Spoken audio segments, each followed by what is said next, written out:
Hello, it is 9 p.m. in RTD. It's time to English New Edition for tonight headlines we have.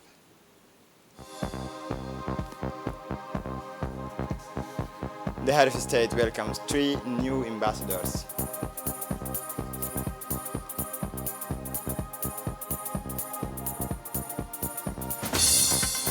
The second public sitting of the second ordinary sessions of the 2023 at the National Assembly.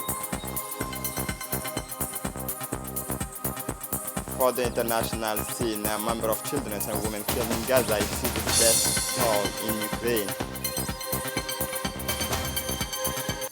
Welcome to our newsroom. The President of the Republic, His Excellency Ismail Omar Guelleh, received this morning at the Palace of the Republic the credential of the Ambassador of Japan to Djibouti, the new Ambassador Extraordinary and Plenipotentiary of Japan resident in Djibouti, His Excellency Mr. Harak Keishi. During the ceremony dedicated to the presentation of his letter of credence, Mr. Harwa Keishi spoke at length of his motivations to work towards strengthening bilateral relations between our two countries. In a statement, the new ambassador expressed his determination to work towards strengthening relations of fraternity, solidarity, and exchanges between our two nations and our people. In a brief speech made on the occasion of the presentation of his letter of credence, the new Japanese ambassador expressed his delight at the bonds of friendship between the Republic of Djibouti and Japan. The President of the Republic, Ismail Omar Guelleh, welcomed the new ambassador to Djibouti.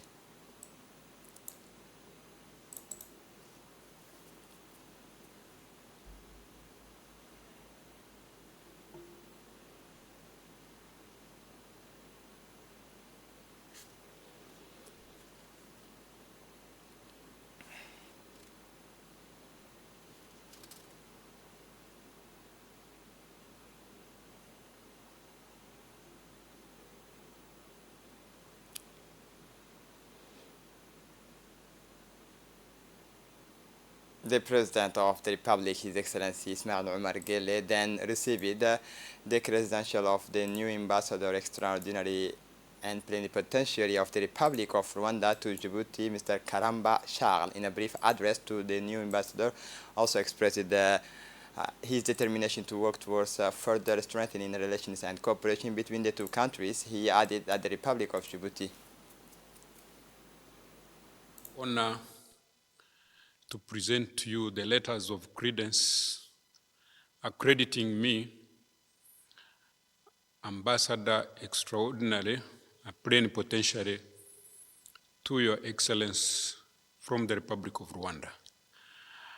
At the same time, I present you the letters of recall of my predecessor.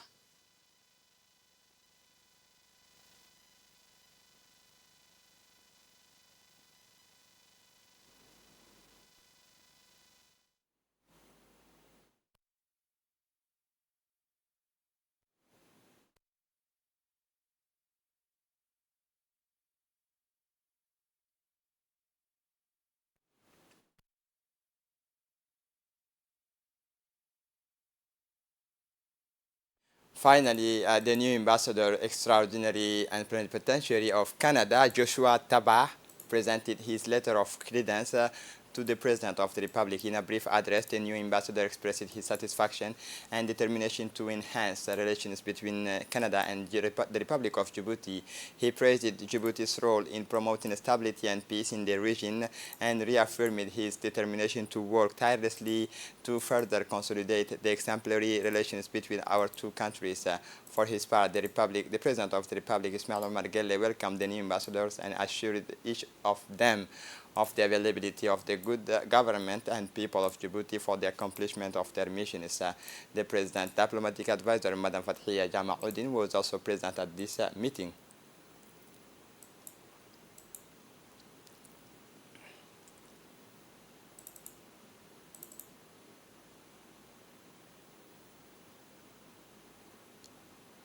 The President of the Republic, His Excellency Ismail Omar Guelleh, was represented by the Minister of Foreign Affairs and International Cooperation, Government Spokesman, His Excellency Mahmoud Ali Yusuf, to present his condolences to the Emir of Kuwait.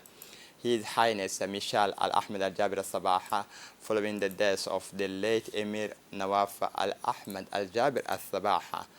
The minister, who was accompanied by the ambassador of the Republic of Djibouti to Kuwait, conveyed the fraternal sympathy and solidarity of President Ismail Omar Guelleh and the Djiboutian people, who are united in grief with the Sabah families and the Kuwaiti people as a whole. We pray that the most merciful God welcome the late Emir into his eternal paradise. Inna lillahi wa inna ilayhi raji'un.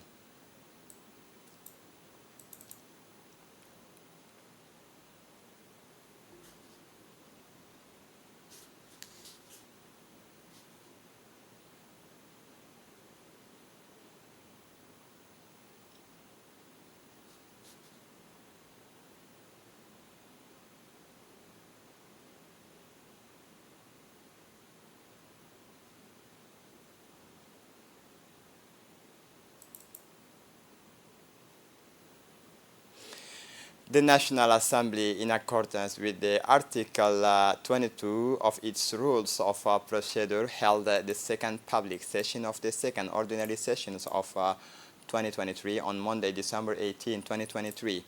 The session was chaired by His Excellency Dileita Muhammad Dileita, President of the National Assembly, and attended by Prime Minister His Excellency Abdul Qadir Kamil Muhammad, as well as members of Parliament and Government.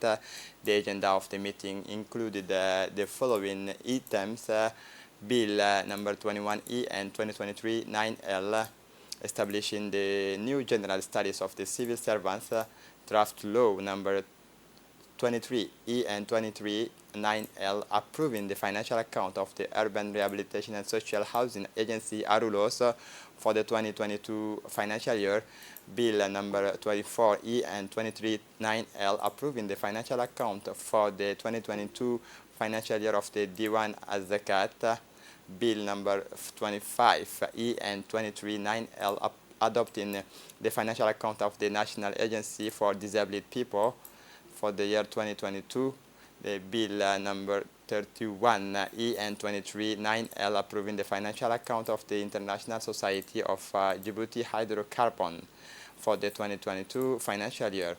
After the opening remarks by the President of the National Assembly, he successively invited the various rapporteurs to take the floor to present their reports on the bills that had previously been studied in committee.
The Member of Parliament engaged in this discussion.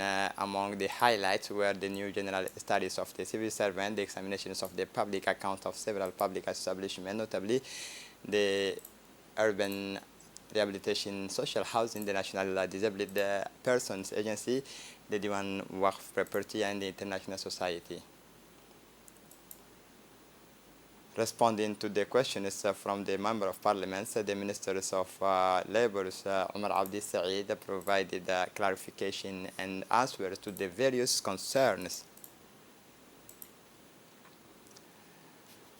Prime Minister His Excellency Abdul Qadir Kamil Muhammad said that the highlight were the new general studies of the civil servant and examinations of the public account of several public establishments, the Urban Rehabilitation and Social Housing Agency, the National Agency for Disabled Persons, the Diwan Waqf Property, and the International Society of Djibouti Hydrocarbon.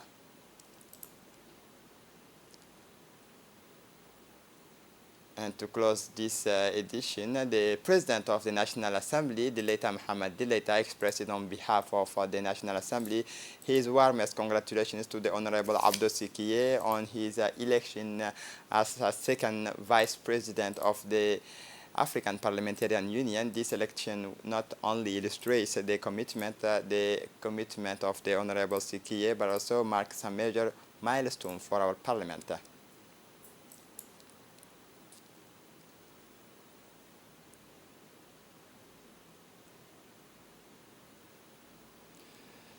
The Chief of the General Staff of the Armed Forces, General Zakaria Sheikh Ibrahim, took part in the second meeting of the Chief of Staff of the Islamic Military Coalition Against Terrorism held in Riyadh, Saudi Arabia, under the chairmanship of the Chief of the General Staff of the Saudi Armed Forces, General Fayyad bin Hamid al-Ruwaili. The meeting focused on the IMC achievements and strategic perspectives, as well as its role in assisting member countries in the fight against terrorism and the rejections of violence and extremism. The 42 member countries of the coalition took part, expressing their support for the IMCTC visions and objectives. The meeting ended with the adoption of the final statement, which summarizes the initiatives proposed by the International General Secretariat, stressed the importance of capacity buildings in member countries, calls for the promotion of values of tolerance, peace and coexistence, and expresses its solidarity with the country affected by terrorist act. On the sidelines of the meeting, General Zakaria Sheikh Ibrahim and his Saudi counterpart, General Fayyad bin Hamid al-Ruwaili, held a closed-door talks on ways to consolidate ties between the two armies and strengthen bilateral and multilateral military cooperation. General Zakaria Sheikh Ibrahim also reiterated Djibouti's commitment to supporting the coalition efforts to confront the scourges of terrorism and extremism in all its forms and manifestations. Finally, the Chief of the General Staff of the Armed Forces also met with the Chief of the Staff of the other member countries, including the Federal Republic of Somalia, General Ibrahim Sheikh Muhyiddin, with whom he discussed a number of issues, including the forthcoming withdrawal of ATMIS forces from Somalia. On Thursday, December 14, 2023, a strong delegation from the Afar region of Ethiopia, led by Ms. Amina, the Vice President, visited the town of Obok. The visit was part of the Djibouti-Ethiopian Joint Cross-Border Commission, which aims to consolidate bilateral relations between the two brotherly countries and support the economic and social development of cross-border regions. On arrival, the delegation was welcomed by the prefect of Obok, Musa Adan Migane. After welcoming them, the prefect stressed that it was a great honor for him to welcome the delegation to his historic town. In turn, the delegation enthusiastically thanked the people of Obok and the regional authority for the warm welcome they had received.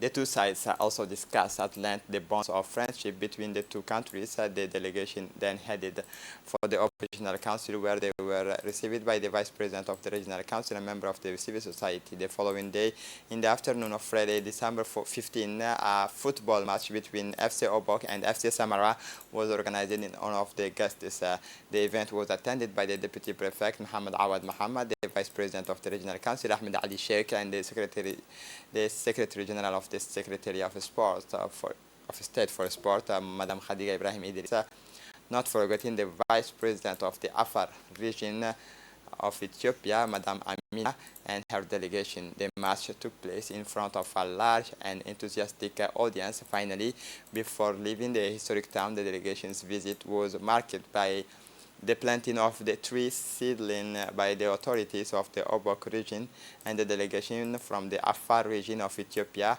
under the sign of eternal brotherhood between the nations.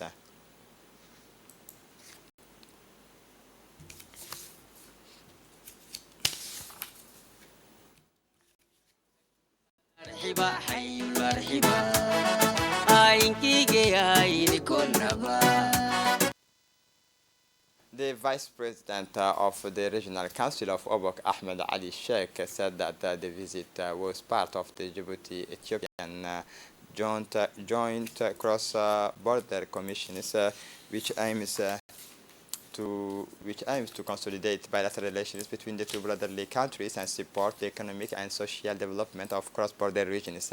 The Vice President recalled that the historic series turns to reciprocate since Samara had welcomed the OPEC delegation last summer as part of the strengthening of the bonds of friendship between the two sister nations.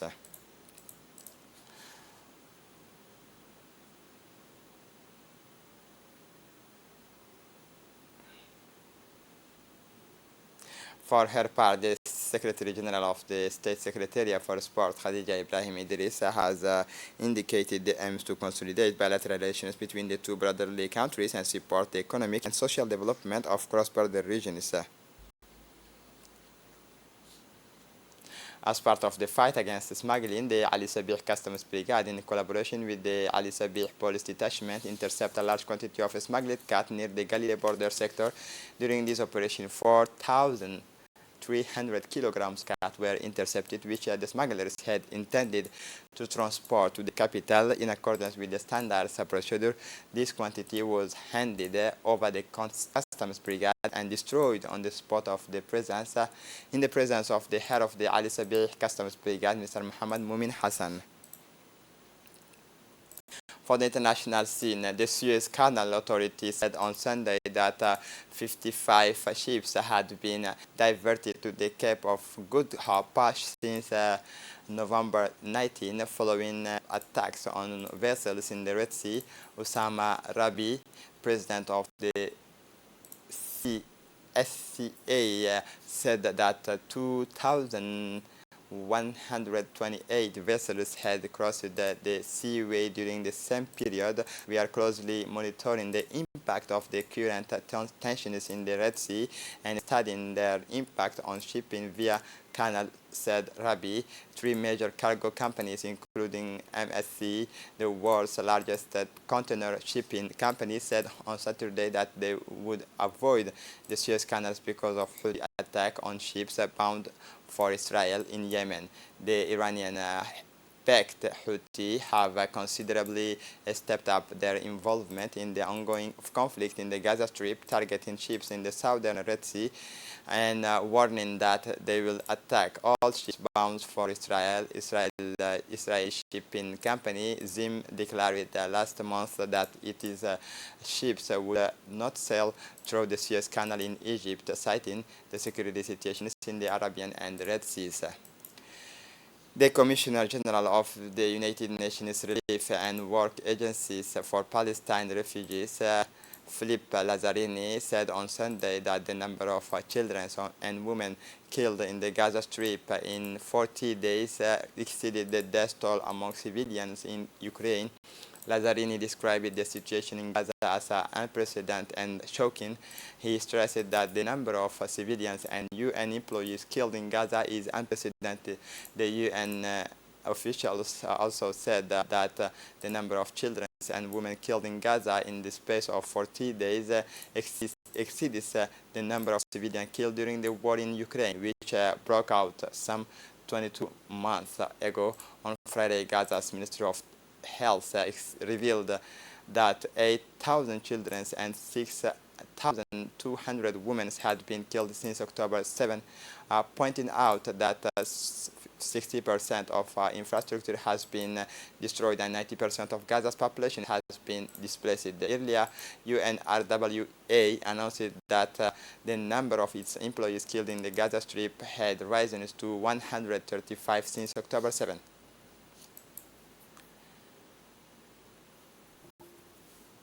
And this is it for the news. Thanks for watching us. Have a good evening.